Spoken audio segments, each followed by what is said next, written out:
Maestro en el alumbrar,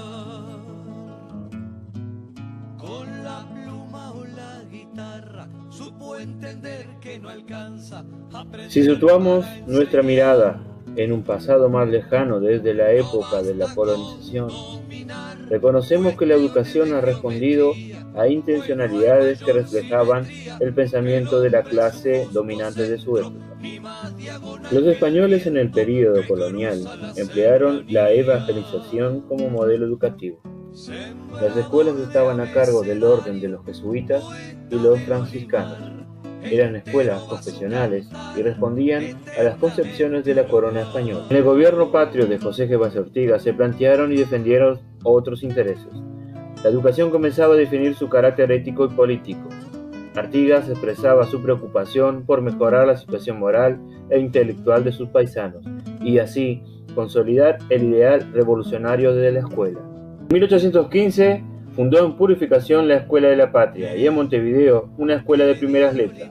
La intencionalidad de estas acciones sintetizan aspectos centrales del ideario artiguista, uniendo la Escuela de la Patria y la Escuela de las Primeras Letras con la educación cívica y el fortalecimiento de la identidad nacional. El período de la provincia ciplatina, Damasco Antonio Larrañaga presenta al Cabildo de Montevideo y obtiene su apoyo la iniciativa de introducir en las escuelas el sistema monitorial de enseñanza mutua, el modelo de la escuela lancasteriana. Este consistía en que los alumnos mejores capacitados enseñaran a los menos preparados.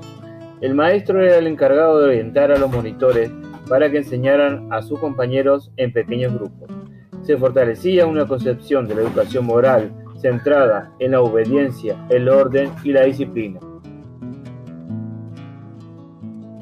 Habiendo logrado la provincia oriental su independencia, las escuelas no lograban organizarse con estabilidad. Había preocupación por la educación de la población, lo que conduce a la creación de las escuelas. También reconocía la importancia del maestro. Muestra de ello es la creación de la primera escuela normal en 1827 y se establece como obligación el título docente para el ejercicio de la profesión. En 1847 el gobierno de la Defensa, en un nuevo intento por organizar la educación, creó el Instituto de Instrucción Pública, atribuyéndole como funciones: asegurar la relación armónica entre la enseñanza, las ideas políticas y religiosas que contribuyen la base de la organización social de la República. En 1855, el secretario de dicho instituto, don José Gabriel Palomeque, realizó un pormenorizado estudio de las escuelas en el país, a partir del cual presentó el conocido Informe de Palomeque, que daba cuenta del estado de la educación en su época. Este análisis de la realidad educativa nacional le permitió reconocer algunos de los grandes problemas de la educación, tales como la falta de un programa que unificara la educación a nivel nacional, el desconocimiento de los docentes de su teoría, la carencia de buenos libros, y de todo ello necesitaban urgencia.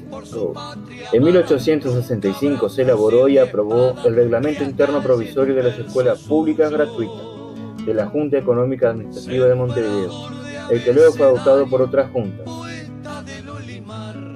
En él se jerarquizaba el tiempo pedagógico, pautando su distribución semanal entre recreación y trabajo, prescribiendo materias, nómina de contenidos, algunas metodologías y materias, la educación religiosa, un sistema elemental de estadística, así como la comunicación a los padres o tutores por parte del preceptor.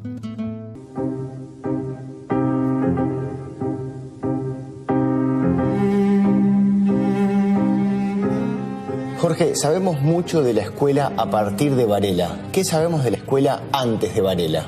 La escuela anterior era una escuela de tipo memorístico y algún ejercicio de cálculo muy elemental. Aparte, por supuesto, de las normas del catecismo y eso que también se enseñaban Bueno, aparte de eso, la escuela estaba a cargo de personas no capacitadas. Jorge, se habla mucho de las escuelas pre-Varela como escuelas que eran básicamente castigadoras. ¿Estos castigos cuáles eran y de dónde vienen? No, era normal, es decir, los castigos, bueno, son los que vemos un poco acá, ¿no? Es decir, la palmeta para castigar al niño, pegarle. ¿Pero esto para pegarle en la mano, pegarle en la cola? En la cola, fundamentalmente. Ponerle un cartel de desasiada, lengua de trapo. Pero desasiada, ¿qué significa? Que mugrienta.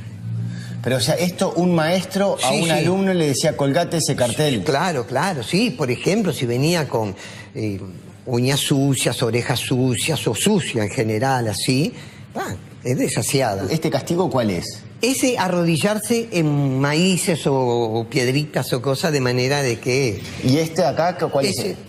El buche de agua. Tenían que mantener un buche de agua en la boca sin expulsarlo. ¿Pero era una violencia que se vivía en la escuela pero no en la casa o era una escuela? No. Vamos a entendernos. Aparte de estos castigos así infamantes, lengua de trapo, orejas de burro, el corro que se ponía a los que no aprendían, estaban los castigos físicos. Pero los castigos físicos respondían fundamentalmente a una sociedad violenta, donde al terminar una batalla todos los que habían sobrevivido se los degollaba. En las normas que establecía el Cabildo se establecía que, claro, había que ser moderado en los castigos. No se le podía dar más de 6 azotes.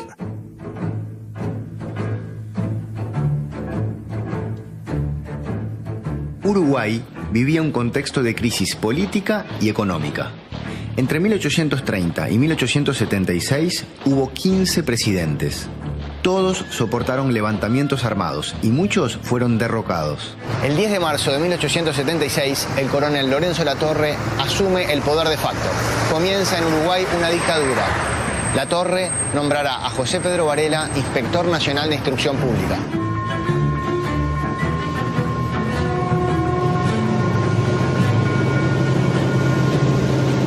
¿Cómo se da la relación entre Latorre y José Pedro Varela? Bueno, ahí parece que es muy importante la figura de José María Montero, que era el ministro de Latorre, el ministro de Gobierno de Latorre, y que es el que logra, digamos, acercar a las dos partes. No fue fácil para él. Cuando a él lo invitan a incorporarse al gobierno, duda mucho, se toma unos días para pensarlo y escribe una carta de aceptación que la verdad es que es una carta muy antipática hacia quien le está ofreciendo el puesto. Pero el hecho es que finalmente decidió incorporarse, lo cual significaba una ruptura muy grande con su pasado y con la gente que lo había rodeado hasta ese momento. Carlos María Ramírez le dice que no entiende cómo participa, colabora con ese gobierno, y Varela le dice, bueno, soy pobre, tengo que trabajar, tengo una familia que mantener.